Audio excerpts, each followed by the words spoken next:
Alright folks, going to be casting a live game here between Shynne, the pink Terran spawning in the 12 o'clock position, and Mork spawning down here in the 6 o'clock position. This will be a ZVT on Metalopolis, so we'll see how this game transitions. Let's get the nameplates going up there right now.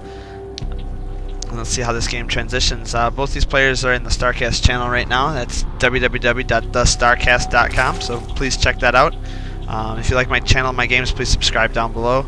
It'd be great to have some more subscribers. Get my name out there as much as possible. Tell your friends, tell everyone. Let's make this a really good game. As far as what these two players are doing right now, let's see how Mork decides to play this one out. As you know, you've seen a couple of good games on my channel by Mork so far. Usually starts off with that fast expand build. We'll see how he transitions right now. Terran's throwing up his supply depot right now, getting ready to throw up his barracks as soon as that's complete.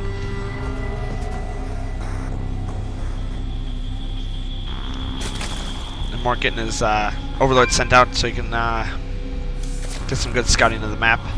Set this over here to busy so nobody interrupts me. Middle of the game. I believe Shynne is gold. That's what they were talking about earlier. So we'll see a gold versus diamond. Mork's diamond Zerg right now. We do have the barracks going up here for Shynne. And we'll see if he decides to do some 2-racks play or maybe do some heavy teching. Mork looks like he's getting his expansion going up right now. No supply depot right now. So it looks like he's wide open right now. And we do have a scout going out right now. Scouting in the close positions first, then going to close by air.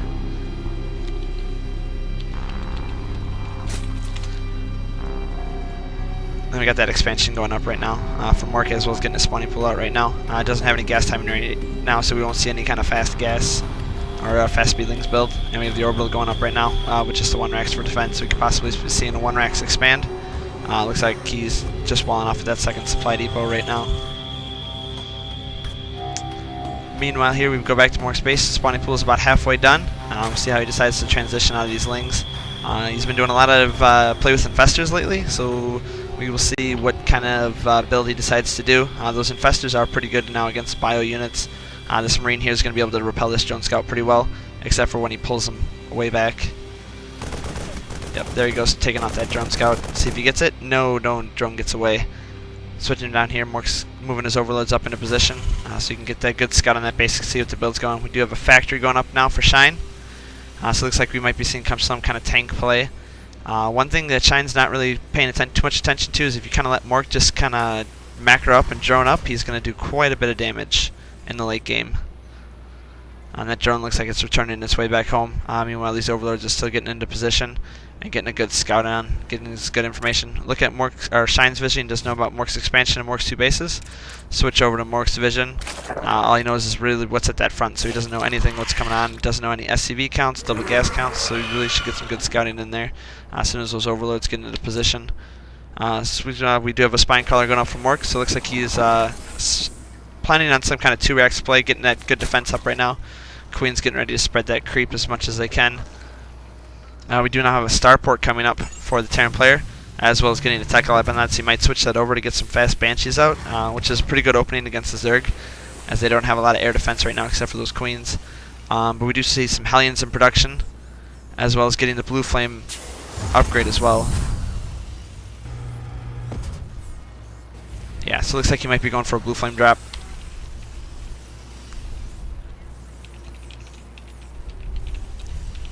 And now we have Zergling speed going up for Mork, as well as getting that second Queen out.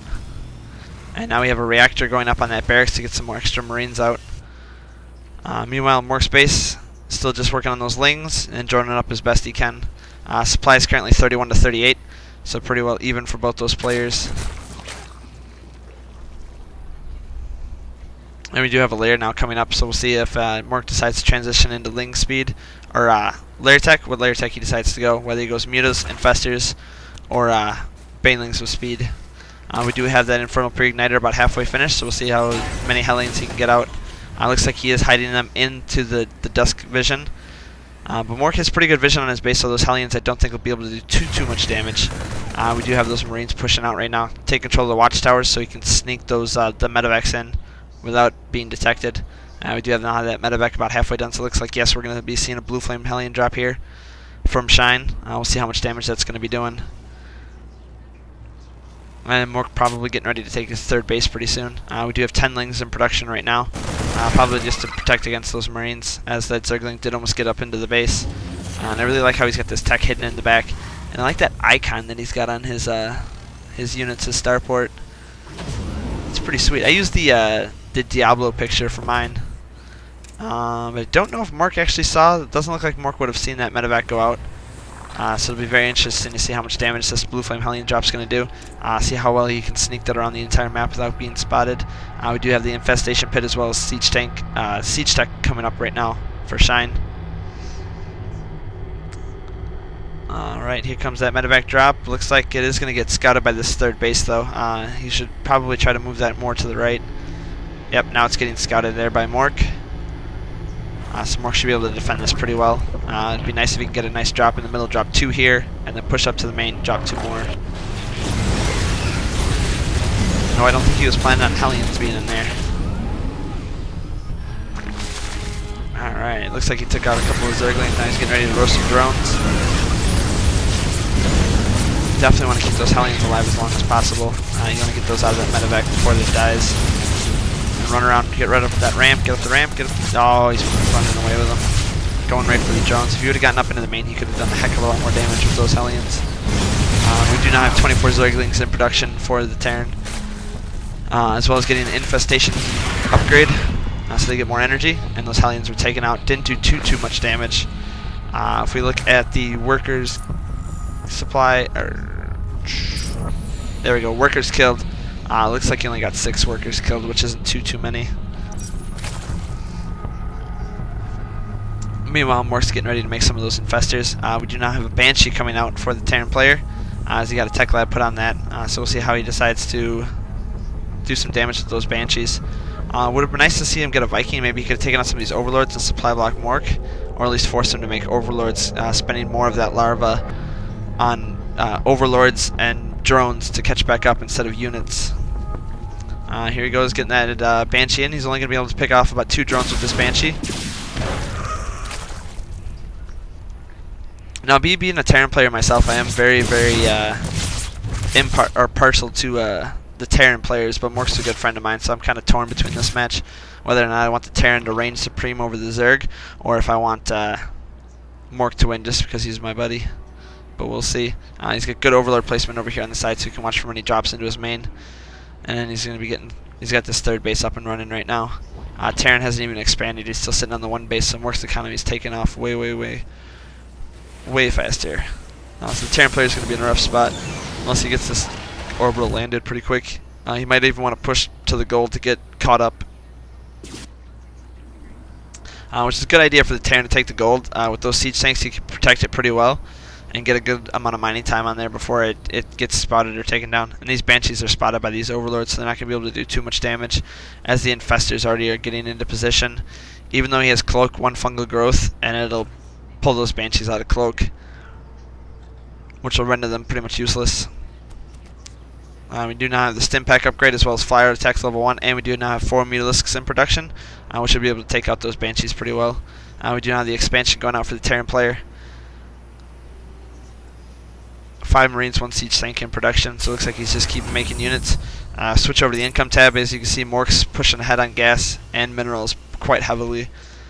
So hopefully the Terran player can catch back up with some of those mules. Supply is currently sitting at 87 over 102, so I mean they're still pretty relatively even. We do not have a Baneling nest going up for Mork, as well as the Overlord movement speed, so he's really going to be able to get into good position. We do have Mork taking out those Queens right now.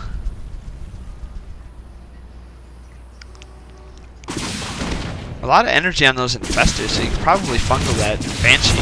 Oh, there comes the Overseer to take it out.